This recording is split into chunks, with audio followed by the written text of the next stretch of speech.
Electrochemistry दो शब्द से बना हुआ है, एक है इलेक्ट्रो एंड एक है केमिस्ट्री। तो इलेक्ट्रो का मतलब obviously something related to the electricity and chemistry related to chemical reaction, related to chemical reaction. तो इलेक्ट्रोकेमिस्ट्री में हम लोग एक रिलेशनशिप पढ़ते हैं between the electrical energy and the chemical reaction. Electrochemistry में हम एक रिलेशन एस्टेब्लिश करते हैं, पढ़ते हैं basically between the electricity and the chemical reaction. तो यहाँ पर दो ही चीजें देखने मिलेंगी आपको। पहली चीज कि जिसमें आप इलेक्ट्रिसिटी का इस्तेमाल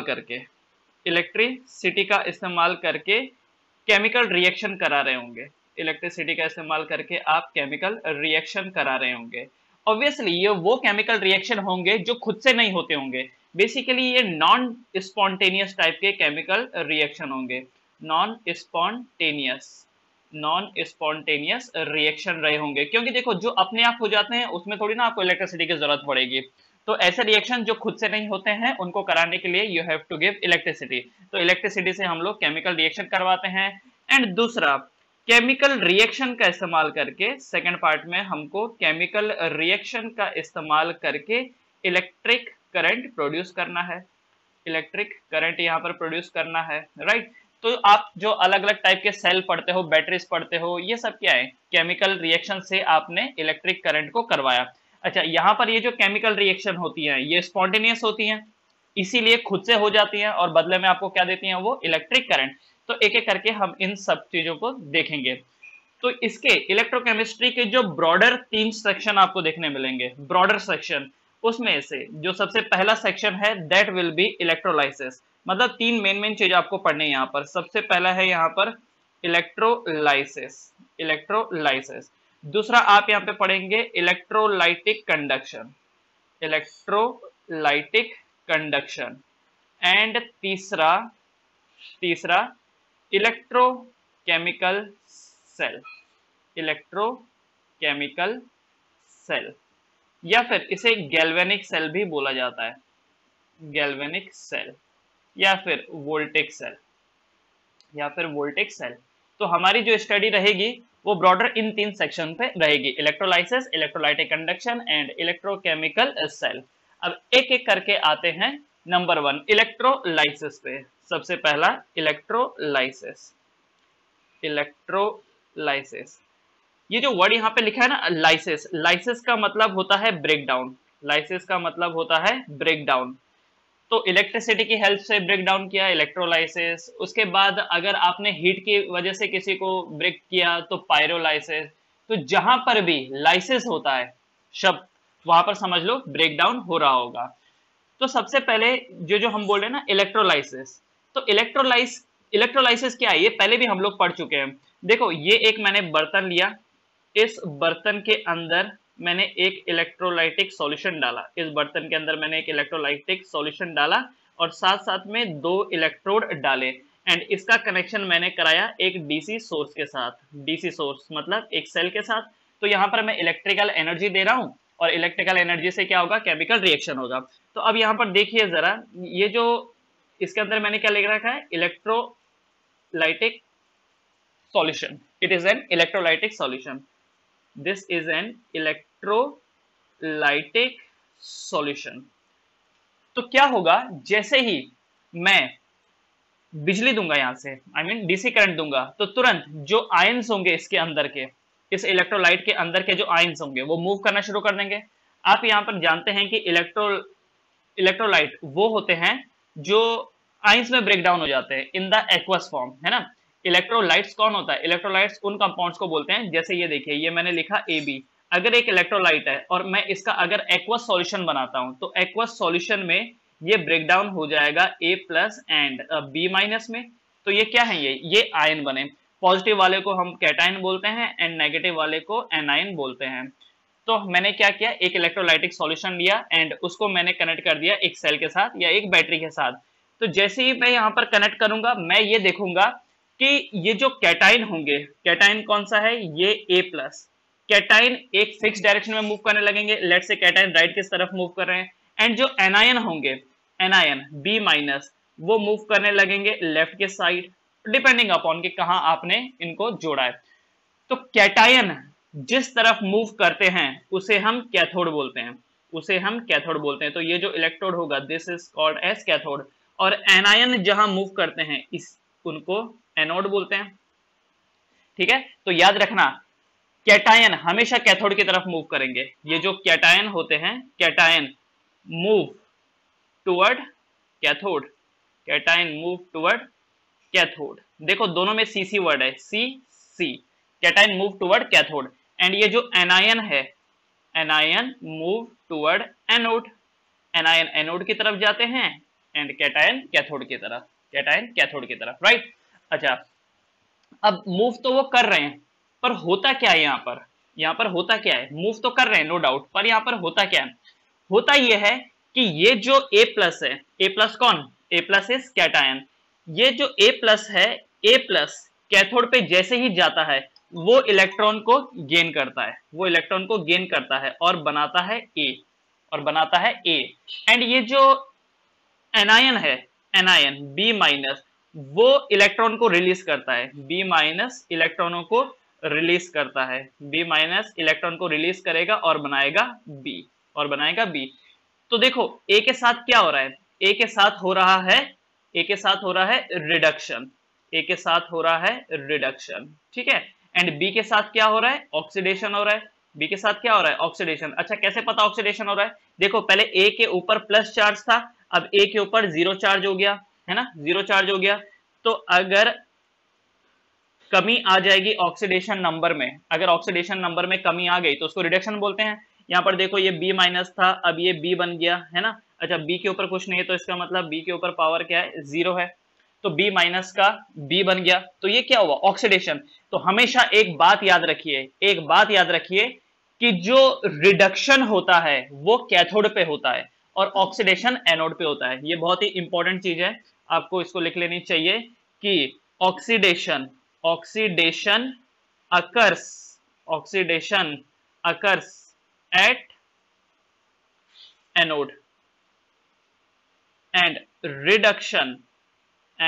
reduction occurs at cathode, reduction occur at cathode।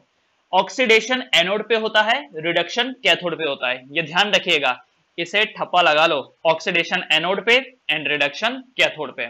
एक बार फिर समझाता हूं मैं यहाँ पर हुआ क्या। आपने एक इलेक्ट्रोलाइटिक सॉल्यूशन लिया, इलेक्ट्रोलाइटिक सॉल्यूशन वो सॉल्यूशन होता है जिसमें जो आयंस के फॉर्म में ब्रेक डाउन हो जाता है, जो आयंस के फॉर्म में ब्रेक डाउन हो जाता है, ओके। अब आपने जैसे ही वहां पे इलेक्ट्रिसिटी कनेक्ट करी, तुरंत क्या होगा, जो कैटायन होंगे वो कैथोड की तरफ मूव करेंगे और जो एनायन होंगे वो एनोड की तरफ मूव करते हैं, जो एनायन होंगे वो एनोड की तरफ मूव करते हैं, ओके। अब क्या होता है कि कैथोड पे ये जो कैटायन है ये इलेक्ट्रॉन को गेन करता है और रिड्यूस हो जाता है, रिड्यूस हो जाता है। ये जो B माइनस है मतलब एनायन, वो इलेक्ट्रॉन को रिलीज करता है और न्यूट्रलाइज हो जाता है एंड यहां पर क्या हो रहा है, ऑक्सीडेशन। तो oxidation occur at anode and reduction occur at cathode. तो ये चीज तो आपको समझ में आ गई होगी। एक बार जरा इलेक्ट्रोलाइसिस का डेफिनेशन भी देख लेते हैं।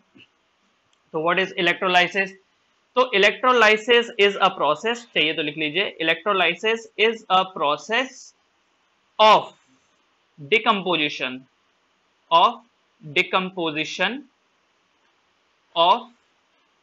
an electrolyte by passage of electricity through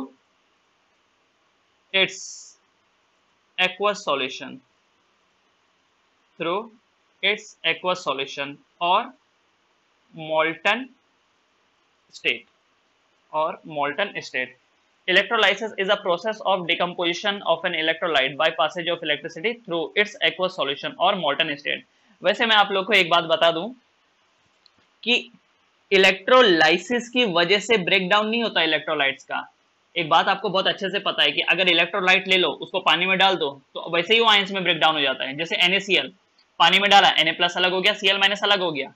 यहाँ पर इलेक्ट्रिसिटी की जरूरत नहीं है, इलेक्ट्रिसिटी की हेल्प से सिर्फ जो कैटायन होते हैं वो कैथोड की तरफ मूव करते हैं और एनायन नेगेटिव की तरफ मूव करते हैं।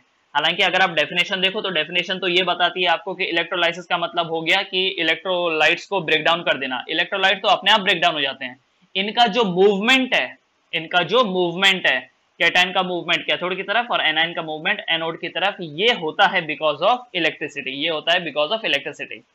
ठीक है, तो डेफिनेशन चाहे जैसी भी हो, एक्चुअली ब्रेकडाउन तो पहले से ही हो चुका होता है, मूवमेंट होता है सिर्फ इलेक्ट्रिसिटी की वजह से। ऑलराइट, अच्छा एक और चीज जरा यहाँ पर नोटिस कीजिए, ये देखिए ये ए प्लस है, ए प्लस का ए नॉट बना है ना, तो ये जो चेंज है this is called as primary change, जो यहाँ पर बदलाव आया इसे बोला जाता है प्राइमरी चेंज। ये जो ए का ए बना ये है प्राइमरी चेंज। अच्छा चलो मैं यहाँ पर आपको एक अलग उसमें बता देता हूँ, ये देखिए जरा प्राइमरी चेंज का मतलब क्या हो गया। मान लीजिए कि ये एक सब्सटेंस था, लेट से ये ए प्लस था, ए प्लस ई इलेक्ट्रॉन को एक्सेप्ट किया और इससे बना ए, इससे बना ए, ठीक है। अच्छा अब ये क्या हुआ, ये एक ए दूसरे ए के साथ जुड़ा और बनाया इसने A2, तो ये जो था ये 1 डिग्री चेंज है, 1 डिग्री का मतलब प्राइमरी चेंज, और ये क्या है सेकंड डिग्री चेंज मतलब सेकेंडरी चेंज। ठीक है, जैसे यहाँ पे मान लीजिए हाइड्रोजन है H प्लस का आयन है, उसने इलेक्ट्रॉन गेन किया और इलेक्ट्रॉन गेन करने के बाद वो H बना, तो इसे हम बोलेंगे primary change, this is primary change. उसके बाद दो H आपस में जुड़े और उसने H2 बनाया, तो दिस इज 2 डिग्री चेंज मतलब कि सेकेंडरी चेंज, मतलब सेकेंडरी चेंज। ओके, तो कई बार क्या होता है प्राइमरी चेंज ही हो पाता है इलेक्ट्रोलाइसिस में, और कई बार क्या होता है कि सेकेंडरी चेंज भी होता है।